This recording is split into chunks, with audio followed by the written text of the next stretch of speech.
현병장 추미애 이긴다.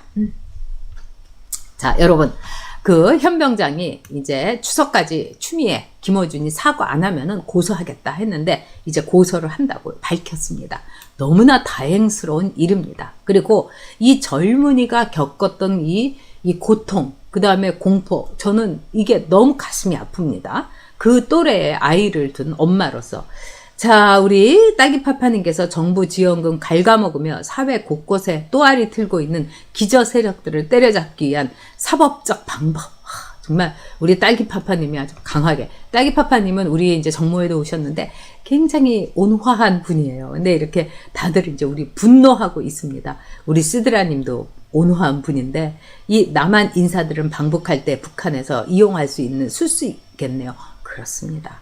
자, 진구님께서 대깨들은 탈북자들 싫어합니다. 아, 진짜 그래요. 배신자라고 하죠. 자, 이 현병장에 대해서 정말 저는 너무나 이제 다행스럽다 이렇게 생각을 합니다. 추미애, 그 다음에 말하자면은 김어준이 고소를 해가지고 명예훼손으로 고소를 해야죠. 그러면 이 명예훼손으로 해가지고는 딱 떨어집니다. 그래서 추미애나 김어준은 이 현병장에 대해서 아마 명예훼손이 그냥 확고하게 될 겁니다. 자, 우리 현병장이 여러분 무슨 일을 했는지 한번 우리가 기억을 되살려 보자고요.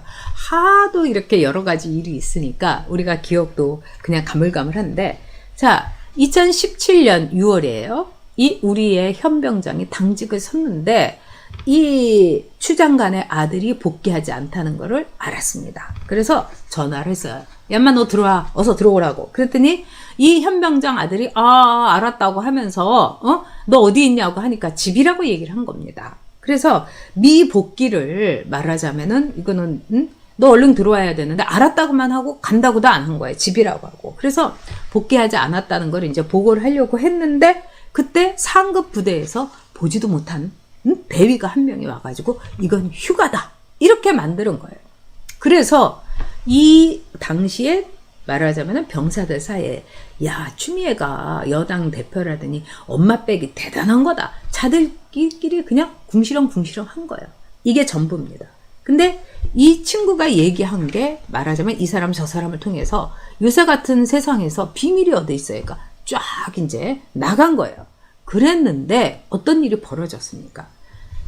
추미애를 비롯해서 여권, 대깨문대까지 다 현병장 죽이기에 나선 거예요. 어떻게 죽였냐? 이 현근택이라고 이 추미애의 이 변호인, 그러니까 추미애 아들의 변호인이라는 사람은 이렇게 그때 얘기했습니다. 이 추미애 장관의 아들은 당직 사병과 통화를 한 적이 없다. 통화한 적이 없다. 모두 허위 사실이다. 그리고 이 당직 사병 현 병장은 한마디로 N차 정보원이다. 와, 너무나 이거는 대단한 거 아니겠습니까? 거기다가 황이라는 작자는 이렇게 얘기했어요. 산에서 놀던 철부지가 불장난을 해가지고 온 산을 태워 먹은 거다. 그리고 하는 짓이라든가 죄질을 보니까 이건 단독범이 아니다. 이렇게 얘기했어요. 그리고 나서 추미애는 뭐라고 했느냐. 내가 알아보니까 뭐 부대가 다르고 그렇기 때문에 그 부대는 저 건넌 마을에 있는 것보다도 더한 이웃집 아저씨나 마찬가지다. 이웃집 아저씨인 현 병장이 뭘 잘못 보고 그리고 추측을 한 거다. 그리고 이른바 카더라더라. 이런 식으로 정말 눈을 뻔히 뜨고 있는데 생사람을 잡은 거예요. 이 현병장이 뭐 대단한 거 한 거 아니지 않습니까? 있는 사실을 얘기를 한 건데 여기에 대해서 너는 뭐 카더라다. 너는 무슨 단독범이다. 단독범이 아니다. 너는 N차 정보원이다. 너는 불장난을 한 애들이다.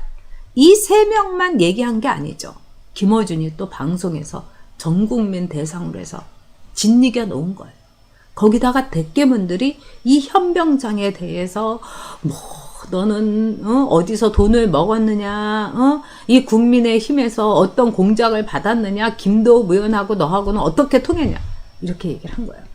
자, 여러분, 여기서 제가 여러분들한테 꼭 말씀드릴 게 있어요. 우리가 누구 한 사람하고 이렇게 싸우거나 누구 한 사람하고 대거리를 하는 거는 그런대로 괴롭고 고통스럽지만 참을 수가 있습니다. 근데 온 세상과 싸운다는 건 보통 일이 아니에요. 저는 그렇게 해봤습니다, 여러분. 노무현 정권 때 제가 무슨 말을 하게 되면은 그냥 온 좌파 언론, 열린 우리당, 뭐 거기다가 시민단체, 정교조, 뭐 민노총 할 것 없이 때로는 북한 조선중앙방송까지 저 전용기 뭐 찢어 죽일 뭐 이렇게 하면서 저를 그냥 공격을 한 거예요. 저는 온 세상하고 싸워봤어요. 거기다가 제가 눈을 다쳤을 때도 전치 10일주나 나왔는데도 제가 엄살을 부린다고 이러면서 민중의 소리부터 해갖고 그렇게 한 거예요. 그래서 민중의 소리 기자가 저한테 참 미안하다는 얘기를 나중에 했었어요. 아주 오랜 세월이 들어가갖고. 자, 그런 일을 겪으면서 저는 진짜 어떻게 그때를 견뎠냐면 눈을 딱 감았어요. 그리고 책을 읽었어요. 그리고 이 모든 것도 지나간다. 내가 2, 3일만 견디면 된다. 그래서 그때는 아무것도 안 봅니다, 제가. 뭐 신문도 안 보고 방송도 안 보고 그냥 한 거예요. 근데 온 세상하고 싸운다는 거는 보통 일이 아니에요.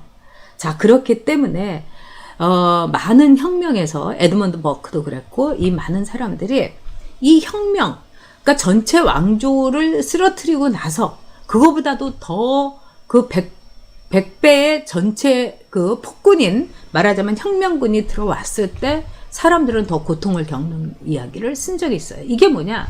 전에는 왕의 이름으로 해갖고 왕이 나를 괴롭힌 거예요. 왕이 나를 세금을 많이 걷어가고 뭐 이렇게 한 거예요. 그래서 한 사람이었다는 거예요. 나한테 고통을 준. 그런데 여러분, 이 혁명군이 예를 들면은 소련에서 이 러시아 혁명이 일어나가지고 그 주변에 있던 영순이 무슨 스키 할 몇백 명이 무슨 인민위원회를 해가지고 딱 아무개를 앞에다 놓고 당신은 부르조아적 성향이 있고 막 이러면서 고통을 주는 거. 또 여러분 홍위병들이 그냥 막 수만 명이 말하자면 류사오치라든가 뭐 이런 사람에 대해서 그냥 림바오라든가 이런 사람에 대해서 죽이네 살리네 하는 그런 고통을 겪게 하는 거. 또 션판의 홍위병이랑 책에서 나온 것처럼 그 적나라한 거. 한 명의 군주가 나를 억압했다면은 이런 그 폭동이나 이 공산주의적 혁명을 통해서는 전 세상에 나를 압력을 두는 겁니다. 왜? 내가 살기 위해서 쟤는 부르조아하고 쟤는 적폐고 쟤는 친일파고 이런 식으로 몰아세우는 거예요. 그때의 그 고통이라는 게 더하다는 겁니다. 그래서 많은 사람들이 자살을 하는 거죠. 그 문화대혁명과 대약진 운동 때 4천만 명이 죽었어요. 이 가운데에서 적어도 4명 중에 1명은 자살한 거다. 이렇게 말하는 중국의 말하자면 반체제 운동가를 제가 미국에 있는 한 세미나에서 만난 적이 있습니다. 그런 점에서 우리의 현 병장은 이 문재인 파시즘, 문재인 전체주의의 대깨문과 민노총과 정교조와 김어준과 황희와 추미애와 현근택과 이 수많은 것들하고 그리고 대한민국 국회의원이 그다음에 장관이 현병장 너는 적폐야. 너는 거짓말장이야. 너는 정보원이야. 너는 끈아풀이야. 이런 말을 들을 때 글쎄요. 27살, 28살의 젊은이가 그거를 여러분 견딜 수가 있었을까요? 저는 진짜 힘들었을 거라고 생각합니다. 그래서 이 엄청난 고통을 줬는데 이 고통을 통해서 이 현병장이 더 단단해지고 더 강인해지기를 바랍니다. 그리고 저 역시 세상의 몰매와 돌팔매와 칼을 맞으면서 더 강해졌습니다. 그래서 제가 정치를 이렇게 박근혜 대통령은 대통령 해서는 안 된다 이런 말을 한다는 거는 제 정치 생명을 이제 스스로가 끄는 거죠. 그 결론을 내리기까지 저도 참 미련도 있었고 또 저도 권력에 대한 욕심이 저라고 없었겠습니까? 하지만 그거를 제가 결정하고 나서 정치를 그만두고 그냥 아무개가 된 거죠. 저는 아무개가 된 거죠. 그 뒤에 제가 개인적으로도 또 여러 가지로 굉장히 많은 고통스러운 일이 있었어요. 근데 저를 잘 아는 친구나 주변에 있는 사람들이 너 참 잘 견딘다 이런 말을 해줬어요. 근데 그게 제가 그 좌파들하고 온 세상하고 싸웠기 때문에 제가 견딜 수 있었던 것이 아닌가. 담담하게 그 고통을 제가 감내할 수 있었던 게 아닌가 이런 생각이 들어요. 그래서 우리의 젊은이 27, 28살의 이 젊은이 현 병장이 잘 견디기를 바랍니다. 그리고 또 김영수 그 소장이 옆에 있으니까 공익 제보자로서 이 젊은이가 더 강인해지길 바랍니다. 네, 우리 하세가님께서 정신과에 가봐야 될 것 같아요. 실제로 이제 정신과에 다닌다는 얘기를 제가 듣기도 했습니다. 젊은이가 견디기에는 여러분 너무 힘든 거예요. 온 세상이 그 젊은 애 하나 잡자고 나온 거 아니겠습니까? 그래서 저는 솔직히 말해서 황희가 뭐 이렇게 전화도 하고요. 그 다음에 공개적인 사과도 하고 그래서 황희는 빼줬다 하지만은 황희는 이 젊은 친구가 그만큼 약한 거예요. 빼줬지만은 황희에 대해서는 목동 주민들이 반드시 저는 단죄를 해야 된다고 생각합니다. 그래서 다음 우리가 2024년 총선 때 황희는 반드시 날려야 됩니다. 진짜 황희는 날려야 돼요. 이거는 우리가 민주주의의 원칙으로 황희를 날려야 되는 겁니다. 민주주의에서 이런 식으로 전체주의적으로 파쇼고 히틀러의 그 나치의 선발대처럼 이렇게 젊은 자기보다 정말 아들뻘인 이 젊은이에 대해서 황희가 한 이 테러는 우리가 잊어서는 안 되는 겁니다.